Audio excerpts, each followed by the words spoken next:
Iniciamos en el nombre del Padre, del Hijo, del Espíritu Santo. Amén.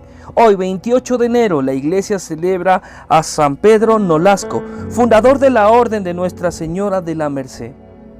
Pedro, que descendía de la noble familia Nolasco de Languedoc, nació hacia el año 1189.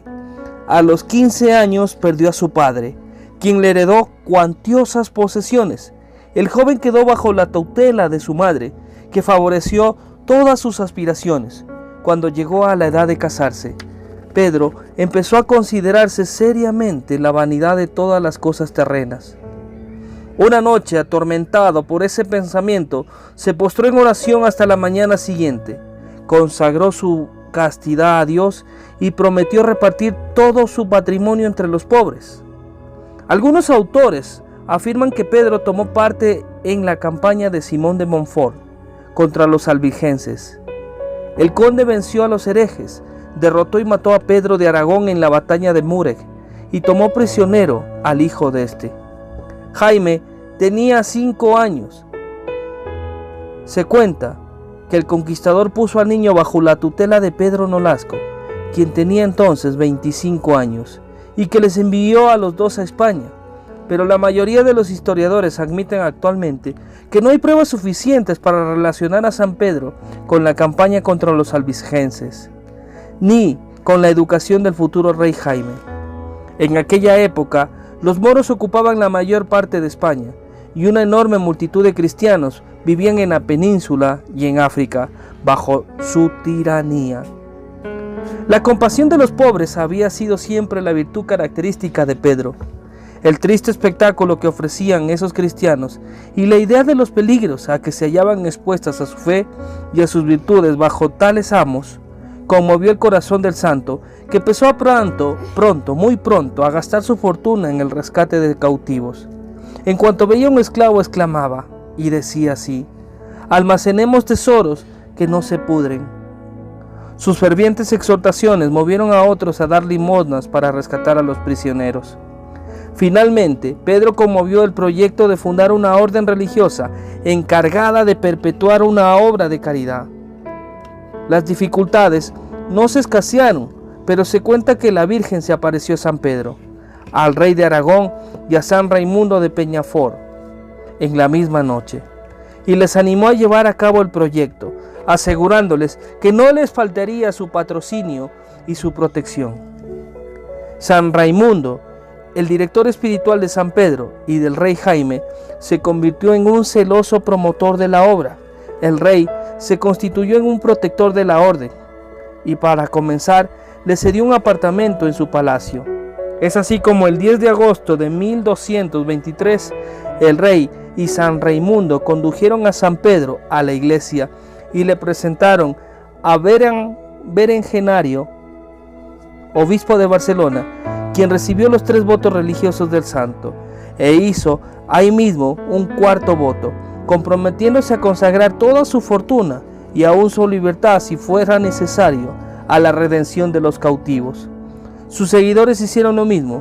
San Raimundo predicó en esa ocasión y declaró que el Todopoderoso se había complacido en revelar al rey Aragón, a Pedro de Nolasco y a él mismo su voluntad, que consistía en fundar una orden religiosa encargada del rescate de los cristianos prisioneros de los infieles. El pueblo acogió la noticia con un inmenso júbilo. San Pedro recibió el nuevo hábito en manos de San Raimundo, quien le nombró superior general de la orden y redactó las reglas y constituciones. Otros 2 nobles hicieron la profesión religiosa, junto a San Pedro. Cuando San Raimundo fue a Roma en 1235, obtuvo del Papa Gregorio IX la confirmación de la fundación y de las reglas. Después de conquistar el reino de Valencia, el rey Jaime fundó algunas casas de la orden, una de ellas en la propia ciudad de Valencia. La ciudad había sido tomada con la ayuda de las oraciones de San Pedro Nolasco, cuando los soldados desesperaban ya la victoria. El rey atribuyó todos sus grandes triunfos sobre los infieles, las conquistas de Valencia y de Murcia, a las plegarias del santo. Por lo que se refiere al fin principal de la orden, San Pedro mandó que hubiese siempre entre los fieles un par de religiosos encargados de la redención de los cautivos. De ahí vino el nombre de redentores, que se da a los mercedarios. Uno de los primeros religiosos dedicados a este oficio fue el mismo San Pedro, y Valencia gozó el privilegio de ser la primera ciudad en que el santo ejerció esta actividad.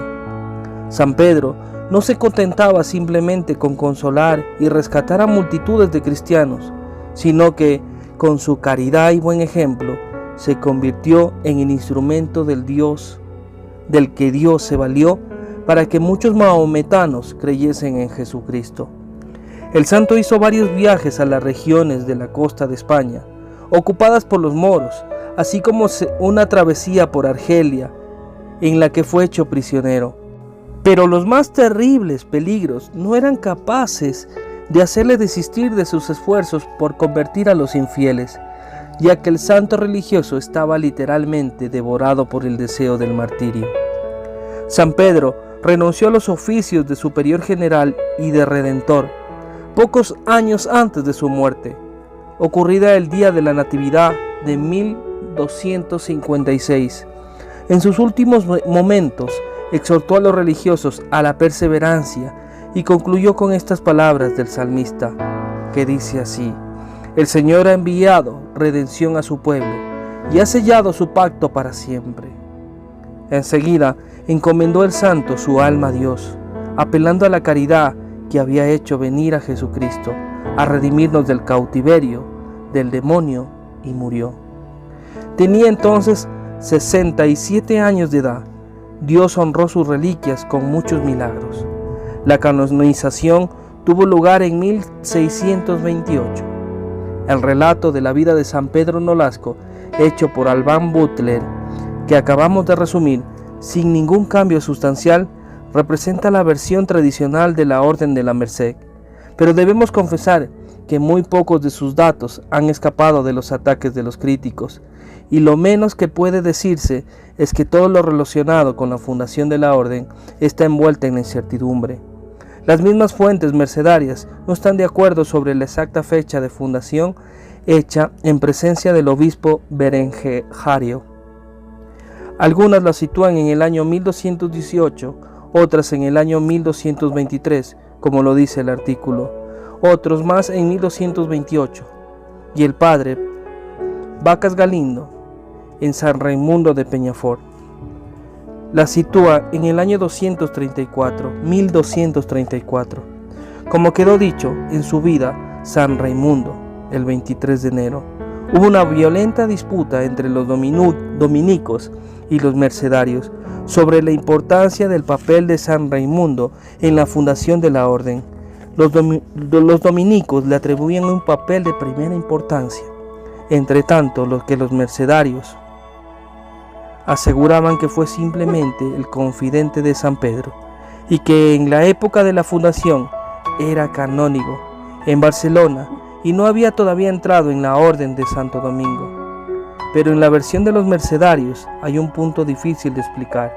A principios del siglo XII, precisamente cuando surgía en Roma la canonización de San Pedro Nolasco, los mercedarios descubrieron con extraordinaria oportunidad en la pared del convento de Barcelona un cofre lleno de documentos hasta entonces desconocidos, que probaban con irrefutable evidencia exactamente los puntos que los promotores de la causa querían demostrar. El más famoso de estos documentos, conocido con el nombre de Documento de los Sellos, era un acta notarial de 1260. Por lo menos, ese era lo mismo que el documento afirmaba, destinada a la Santa Sede para probar la santidad de Pedro Nolasco. Ahora bien, esa acta, que contiene la narración de la aparición de Nuestra Señora a San Pedro, al rey Jaime y a San Raimundo de Peñafort, afirma que una colmena de abejas construyó un panal en la mano de San Pedro, cuando éste se hallaba en la cuna. Es actualmente considerada por todos los críticos un documento fraudulento, a pesar de haber sido durante 3 siglos el memorial más auténtico de la vida del santo. El mismo padre Gasulla, campeón de los mercedarios, demostró en una conferencia leída ante la Academia Literaria de Barcelona bajo el título Al margen de una refutación en 1921 que Pedro de Baix, el notario que firma el acta de 1260, había muerto antes del 4 de febrero de 1259. Dado que este documento básico es espurio, resulta difícil conceder la autenticidad a los otros documentos del famoso cobre, pero sería inútil llevar adelante esta discusión. Esto es todo, mis queridos hermanos. Que Dios te bendiga, que tengas un hermoso día y recuerda que Cristo cuenta contigo.